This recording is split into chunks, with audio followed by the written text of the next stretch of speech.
नमस्कार, आज इसके बारे में जानेंगे यूरोफ्लोमेट्री। ये वीडियो हिंदी में होगा। ये लेवल ऑफ डिस्कशन थोड़ा पेशेंट को समझाने के लिए बहुत पेशेंट का मन में डाउट आता है, ये टेस्ट क्यों कराया जाता है, क्लिनिकल सिचुएशन किस कंडीशन में डॉक्टर ये बोलता है आप यूरोफ्लोमेट्री करा के आ जाओ। ये क्या है थोड़ा डिटेल में देखेंगे। ये यूरोफ्लोमेट्री यूजुअली ब्लैडर या नीचे यूरिथ्रा का प्रॉब्लम सिम्टम्स क्या-क्या होता है? पेशाब बार-बार आना, पेशेंट का अ, बहुत बार ये प्रॉब्लम रहता है, पेशाब तो महसूस हो रहा है लेकिन बाहर पास नहीं कर पा रहे। ऐसे लग रहा है अंदर ही रुक गया है, अंदर ही अटक जाता है, जैसे सिम्टम्स आता है, उनके लिए ये टेस्ट कराया जाता है। यूरिनरी ब्लैडर या उससे नीचे urethra, both male and female दोनों को ये प्रॉब्लम आ सकता है। आ गया तो ये टेस्ट ज़रूरी हो सकता है। इसका थोड़ा और डिटेल में बताना है तो हमारे ह्यूमन बीइंग का 2 किडनी होता है। किडनी से पेशाब बनता है। ये पेशाब किडनी से बन के नीचे यूरेटर से नीचे आके ब्लैडर में आता है। ये यूरिनरी ब्लैडर बोलते हैं। ये थोड़ा मस्कुलर स्ट्रक्चर है, मसल जैसे बैग जैसे होता है, इधर यूरिन कलेक्ट होता है। कभी भी एक लेवल का ऊपर पेशाब आ गया, जैसे पेशाब बन के किडनी से बन के ये ब्लैडर का अंदर आ गया, कुछ वैल्यू उसके बाद पेशाब महसूस होना शुरू होगा। फिर ब्रेन से सिग्नल्स आता है ब्लैडर को कॉन्ट्रैक्ट करना। फिर अप्रोप्रिएट सिचुएशन लाइक पेशेंट कोई भी टॉयलेट में जाने के बाद वो माइंड का सिग्नल्स वगैरह आता है, फिर पेशाब पास होता है। इसमें क्या-क्या डिस्फंक्शन आ सकते हैं? कभी भी ये ब्लैडर कॉन्ट्रैक्शन थोड़ा ठीक नहीं है तो ये फ्लो ठीक नहीं होगा, पेशेंट को प्रॉब्लम आ सकता है। दूसरा, ये ब्लैडर एक्सेसिवली कॉन्ट्रैक्ट कर रहे हैं तो बहुत ज़्यादा कॉन्ट्रैक्ट कर रहे हैं तो फिर भी ये बार-बार सिम्पटम्स आ सकता है। उस कारण के वजह भी पेशेंट का दिक्कत होगा। ठीक है, ब्लैडर से तो पेशाब ब्लैडर भी कॉन्ट्रैक्ट कर रहे हैं, पेशाब तो नीचे जा रहे हैं। अगर रास्ता में कोई ब्लॉक जैसे है तो वो भी पेशेंट को प्रॉब्लम करेगा। ये कैसे डिटेक्ट कर पाएँगे? मान लो ब्लैडर में प्रॉब्लम है, यूरेथ्रा में प्रॉब्लम है। बहुत बार अल्ट्रासाउंड करने के बाद भी क्लूज़ नहीं मिलता है अल्ट्रासाउंड में किस कारण की वजह ये हुआ है करके। पेशेंट तो नॉर्मली क्या होता है किडनी से पेशाब बन के ब्लैडर में आके यूरिनरी फ्लो होता है। फ्लो में यूरिनरी फ्लो, यूरिनरी तार भी बोला जाता है हिंदी में। फ्लो ज़्यादा होके फिर कम होके नॉर्मली रुकता है। उस पैटर्न को हम पेशेंट में चेक करने वाला है, उसको यूरोफ्लोमेट्री बोलते हैं। इसमें पेशेंट यूरिनेशन करेगा, जैसे कोई डिवाइस होगा उसमें प्रेशर मॉनिटर करना, फ्लो डिटेक्ट करना सिस्टम होगा। क्वांटिटी कितना पेशाब आ रहा है वो मेजर करना, ये मशीन में जैसे फनल जैसे होता है, वेयर ए पेशेंट उसके अंदर पेशाब करना होगा। उसका फ्लो कितना तेजी से आ रहा है, बीच-बीच में रुक-रुक के आ रहा है क्या, कितना तेजी के साथ वो पूरा पेशाब को निकाल पा रहे हैं, पूरा ब्लैडर से कितना क्वांटिटी पेशाब आया है, ये सारा कंसिडरेशन में ये मशीन लेता है, फिर रिपोर्ट बना के देता है।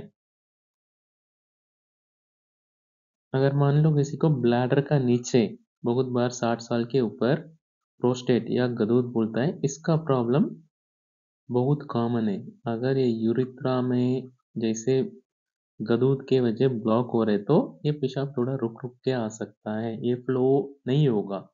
ये ग्राफ एक बार बन गया, वो डॉक्टर उससे डिटेक्ट करेगा आपका किस कारण की वजह ये यूरिनरी सिम्पटम्स आया है। ये यूरोफ्लोमेट्री, ये डिवाइस ये जैसे होता है, इस फनल के अंदर सारा मेजरमेंट का डिवाइस होता है, इससे ग्राफ बन के आता है।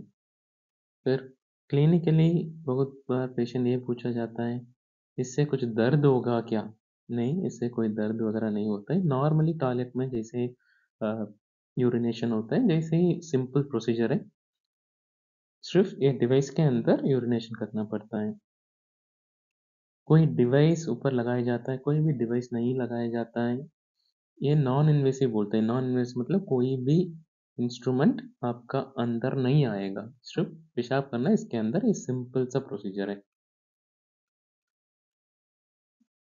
ये रिजल्ट जैसे आता है, इसका नीचे वैल्यू भी बहुत बार नहीं, सारा रिपोर्ट्स में वैल्यू भी दिया जाता है। ये नॉर्मली ग्राफ जैसे होता है, पेशाब शुरू में जैसे तेजी से आता है, फिर एक पीक होता है, पीक के बाद नीचे आके रुक जाता है। ये नॉर्मल है, इसमें बहुत ज़्यादा टेक्निकलिटी यूज़ होता है, कितना टाइम होता है, पीक बहुत तेजी से पीक तक उतार आने में कितना टाइम लगता है, वो सारा इसमें डिडक्ट हो जाता है। मैक्सिमम फ्लो, एवरेज फ्लो, बहुत पैरामीटर्स, इससे फाइनल इंटरप्रिटेशन बनाया जाता है।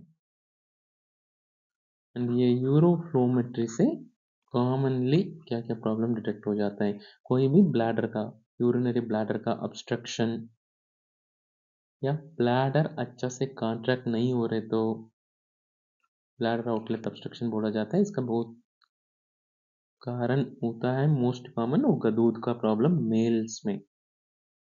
ब्लैडर एक्सेसिवली कॉन्ट्रैक्ट होता है, ब्लैडर बहुत लोगों को कॉन्ट्रैक्ट नहीं होता है, डायबिटीज की वजह ब्लैडर फंक्शन लॉस हो जाता है। ये सारा इसीलिए इससे डिटेक्ट करना पॉसिबल है।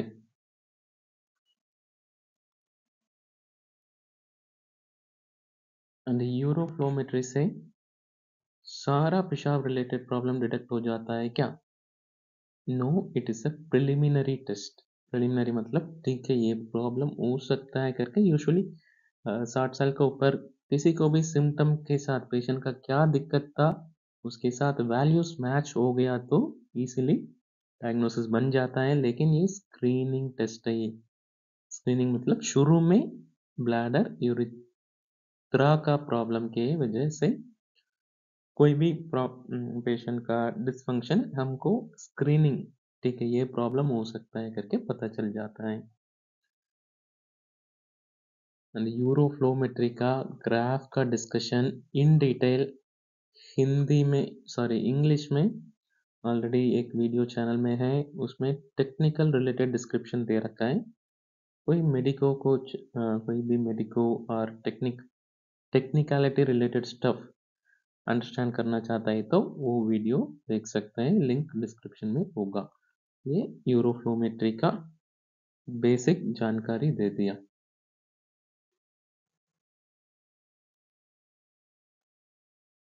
फिर कुछ पेशेंट को ये भी बोला जाता है, यूरोफ्लोमेट्री का रिपोर्ट्स के बाद कुछ टेस्ट का जरूरत होता है, यूरोडायनेमिक स्टडी। ये यूरोफ्लोमेट्री से ये एडवांस्ड टेस्ट है, ये करना थोड़ा मुश्किल भी हो सकता है। ये अगला वीडियो में देखेंगे यूरोडायनेमिक स्टडी क्या होता है, कब कराया जाता है। इस वीडियो में हमने ये देखा है यूरोफ्लोमेट्री के बारे में।